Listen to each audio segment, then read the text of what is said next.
Quoi? Les éco-activistes ont pris toutes tes bouteilles en plastique. Bon, maintenant tu n'as plus d'eau. Mais je vois bien que tu as soif. Ne bois surtout pas l'eau de la rivière. Tu n'as pas vu le panneau? Oh, Arnie, tu vas regretter ça. Une seule goutte du Gange contient 3,5 millions de bactéries E. coli, soit 110 fois la norme. Et malgré cela, 40% de la population de l'Inde, soit 1,5 milliard de personnes, boivent l'eau du Gange. Et bien sûr, il y a d'autres éléments nocifs. Arnie, tu es où? Ah, ok, j'ai compris. Légère diarrhée, hein? Ce n'est que le début. Elle va devenir plus forte. De plus en plus forte. Et c'est déjà un problème. Tu vas devoir investir.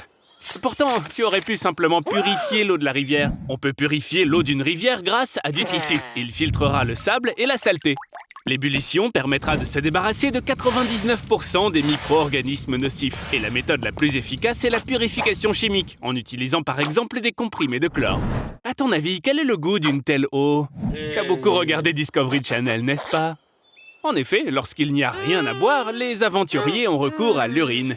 Mais dans ton cas, ça n'est pas possible à cause de la déshydratation et d'un manque de force. Oh, Arnold, tu es de retour! Des personnes bienveillantes t'ont aidé à sortir de là. Comme l'eau est savoureuse, hein? Mais ne baisse pas la garde. Entre l'amour et la haine, la frontière est mince. Cours, Arnie! Et tu vas devoir survivre sans aucune nourriture. Imagine que tu sois Angus Barbieri, un homme qui n'a rien mangé pendant plus d'1 an. Choquant les médecins, il a mené une vie normale, allant aux toilettes une fois tous les 40 jours. À la fin de son jeûne, il pesait 81 kilos, ayant perdu 124 kilos. Après 12 heures de jeûne, tu deviens pâle et faible. Mais une personne en surpoids se sentira mieux parce qu'elle a des réserves de tissu adipeux. À ce moment-là, des vertiges s'installent. Et une odeur désagréable se dégage de la bouche. Oh, Arnold, il y a de l'eau ici! Tu vois, Arnie, il faut toujours voir le bon côté de la vie. Le jeûne peut avoir de bonnes raisons d'être. Gandhi a jeûné pendant 3 semaines pour protester contre le système des castes en Inde. Christian Bale a perdu 30 kilos pour son rôle dans The Machinist. Et les moines médiévaux jeûnaient pour entendre la voix de Dieu. Tu ne tiendrais même pas une seule journée. Contrairement à l'esprit, le 4e jour, le corps accepte la faim comme une évidence. Pendant cette période, on observe une forte perte de poids, ainsi qu'une faiblesse. Le corps a toujours besoin de nourriture. Alors quand il n'y en a pas, il doit utiliser la graisse et les tissus musculaires. Cela libère des cétones qui sont extrêmement nocives pour le corps. Des maux de tête, des faiblesses apparaissent. Et dans le pire des cas, il y a des vomissements de suc gastrique, des ressentis de confusion et même la mort. Après 2 semaines, tu auras la sensation permanente d'avoir froid. Ta conscience deviendra souvent trouble. Et tu ne comprendras même pas ce que tu feras. Maintenant, tu ne pourras manger que des chips pendant toute une année. Il ne te faut qu'environ 500 grammes de chips pour couvrir ton apport calorique quotidien. Sur une année, tu devrais donc manger un peu plus de 1500 paquets de chips. Allons-y, commençons. Ah, ce merveilleux petit craquement des chips lorsqu'on croque dedans. Tu savais que sans ce petit son, les chips sembleraient 15% moins savoureuses? Notre cerveau identifie inconsciemment ce croustillement comme un indicateur de fraîcheur. Alors, ça voudrait donc dire que si tu manges quelque chose de périmé, il te suffirait d'écouter un gros son de craquement. Il s'avère que manger des chips, c'est en fait pas très cool. Elles contiennent beaucoup de graisse trans, qui double le risque de développer une dépression. Et elles réduisent l'activité cérébrale de 25%. Allez, mon pote, essaie plutôt ces chips un peu plus inhabituels. Avec des saveurs de fraises et de concombre, Pepsi et même viande d'écureuil. Ah, en réalité, il n'y a pas d'air à l'intérieur d'un sac de chips. C'est de l'azote concentré. C'est injecté dans le paquet pour que les chips ne se brisent pas. Et pour que l'oxygène ne réagisse pas avec l'huile des chips. De cette manière, elles resteront fraîches et croustillantes jusqu'à 3 mois. Tu te sens faible déjà, n'est-ce pas? Laisse-moi te dire ce qui suit. À cause d'une carence en vitamine B12, tu risques la calvitie, la perte de vue, mais aussi une très probable mort par cirrhose du foie. Et ce n'est pas tout. On a 75 autres diapositives comme celle-là. Tu penses que tu es en train de manger des chips, n'est-ce pas? Cette marque célèbre ne produit pas vraiment de chips. Elles ne contiennent qu'environ 40% de pommes de terre seulement. Donc, au mieux, ces aliments pourraient être considérés comme des produits de boulangerie. Alors Arnie, t'as abandonné les chips maintenant? Bravo à toi, mon pote! En récompense, on va t'offrir quelques parties de jeux d'arcade. Waouh! Ton prix est une année entière à boire des sodas! Bonne chance, Arnold! Par où commencer? Voyons voir, je te suggère le spécial Suicide Burger de Burger King. 4 steaks, 4 tranches de fromage et du bacon! 800 calories! Et regarde ces frites de Mickey D's! Elles contiennent 19 ingrédients cachés! Arnold, mange! Un seul steak de hamburger peut être composé de parties provenant d'une centaine de vaches différentes en même temps. Au total, pour l'industrie du fast-food, ce sont 50 millions de vaches qui sont dépecées chaque année. Tu as déjà terminé? Alors bois un peu de soda. Ici, il est gratuit et c'est fait exprès car il t'ouvre l'appétit. Heureusement, pour satisfaire tes envies, regarde ça. Il existe déjà 39 000 McDonald's ouverts dans 120 pays du monde entier. Et figure-toi qu'au Royaume-Uni, l'huile usagée des frites est recyclée et alimente même les camions. Au cours des 20 dernières années, le nombre de personnes en surpoids dans le monde a triplé. Tu ferais mieux d'arrêter, Arnold, car avec un tel régime, tu vas prendre 10% de ton poids corporel chaque mois. Et cela va te conduire à... Arnold, arrête ça tout de suite! Maintenant, tu as un diabète de type 2. Tu es déprimé. Et tes vaisseaux sanguins sont pleins de graisse. Et tout ça pourrait facilement provoquer une crise cardiaque. La nourriture des fast-foods est extrêmement calorique et pratiquement dépourvue de vitamines et de minéraux. Mon conseil, tu dois passer de toute urgence à une alimentation saine, cuisinée à la maison. Sinon, tu vas avoir de gros problèmes. Et ben voilà, ça c'est bien Arnold! Et si je te rendais une petite visite pour dîner ce soir? Alors comme ça, tu as décidé de ne manger que de la nourriture épicée? Pour devenir comme ton super-héros préféré, le Blazing Surfer? Tu vas avoir du pain sur la planche, tu sais? Des piments super épicés, des chips au wasabi méga épicés, des ailes de poulet? Oh Arnold, j'aimerais que tu fasses attention quand même. C'est la capsaïcine qui est responsable du piquant dans tous ces produits. Elle affecte les récepteurs gustatifs, créant ainsi une sensation de brûlure. Ça déclenche une poussée d'adrénaline, ça augmente le rythme cardiaque et la température de ton corps. Les aliments épicés rassasient plus rapidement et augmentent la dépense énergétique, ce qui contribue à une perte de poids. En revanche, un excès de nourriture épicée peut provoquer une gastrite. C'est une indigestion. Et avec une consommation régulière, la sensation de piquant s'émousse. Arnie, c'est l'occasion ou jamais! Un concours de mangeurs de piment! Et le Blazing Surfer sera là! Alors Arnie, tes concurrents sont un Mexicain et le diable en personne. Et toi, Arnold, tu vas manger le piment le plus fort du monde, le Carolina Reaper. Que Dieu ait pitié de toi! Les aliments épicés ne provoquent pas de maladie de l'estomac. Ce sont les bactéries nocives qui pénètrent dans le corps avec les aliments crus qui en sont la cause. Si la maladie ne progresse pas, la consommation d'aliments épicés peut même aider à prévenir la propagation des bactéries.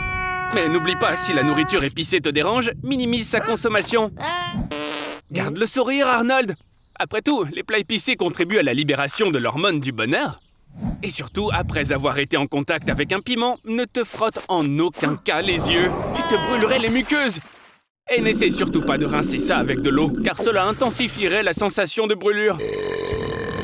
En revanche, le lait peut t'aider. L'acide citrique présent dans le lait, le citron ou l'orange peut laver la capsaïcine des récepteurs et te soulager.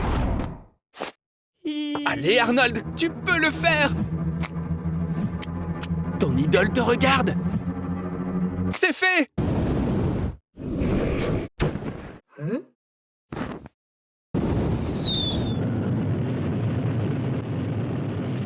Arnold, arrête de manger la nourriture qui est destinée à l'équipage. Qu'est-ce que t'as préparé là? Ne me dis rien. C'est un burrito fait maison. Tu l'as préparé pour les astronautes? La fusée s'est amarrée avec succès à la SSI. Prépare-toi. Pour ouvrir la porte, tu dois appuyer sur le bouton vert. Dans 3, 2, 1... Le bouton vert! Arnold! Vert! J'ai un doute sur le fait que les astronautes vont se précipiter à ta rescousse, après ce que tu as fait avec la nourriture. T'as assez d'air pour 8 heures. D'une manière ou d'une autre, tu vas devoir te rendre à la SSI par toi-même. Remuer ton corps ne servira à rien. Même si tu cours comme Sonic le hérisson, ton corps restera ici même. Donc, voici de véritables conseils pour bouger dans l'espace. La première option est d'utiliser l'air de ton réservoir d'oxygène. Dans ce tube, l'air circule à une vitesse de 50 km par seconde. Ce type d'énergie, en seulement 60 secondes, t'enverra à 3 km d'ici. Mais cela réduira significativement votre réservoir d'air.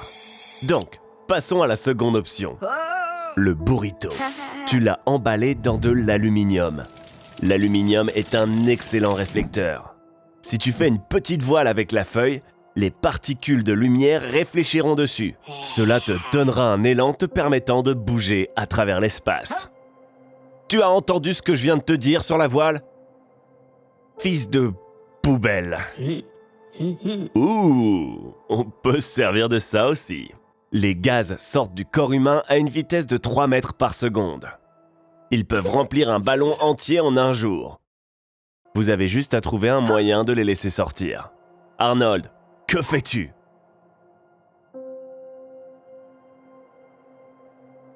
Combien de burritos as-tu mangé? Encore un peu à gauche? Pousse! Et... Tu te souviens de la série Love, Death and Robots? Tu vas devoir t'arracher la main. D'accord, juste un doigt. Il ne te reste que 3 mètres. Détache une partie de la combinaison et jette-la dans la direction opposée. Cela te propulsera vers l'avant. Ouh! Vite, faites un vœu. Bon, félicitations Arnold. Tu es maintenant dans le désert de Dashti-Lut en Iran. C'est l'endroit le plus chaud de la planète. Si j'étais toi, je commencerais à économiser sur tous les liquides. Il y a 3 millions de glandes sudoripares dans le corps humain. C'est ainsi que tu vas perdre jusqu'à 3 litres de liquide par heure. Et tous les sels de ton corps vont être prélevés dans les liquides, ce qui va provoquer des spasmes dans tes membres. Arnold, ne saute pas là-dedans! C'est juste un mirage.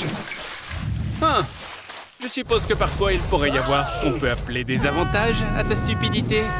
Ok, bon, maintenant tu vas avoir froid. Voyons voir où tu es. C'est pas vraiment le meilleur endroit, mon pote.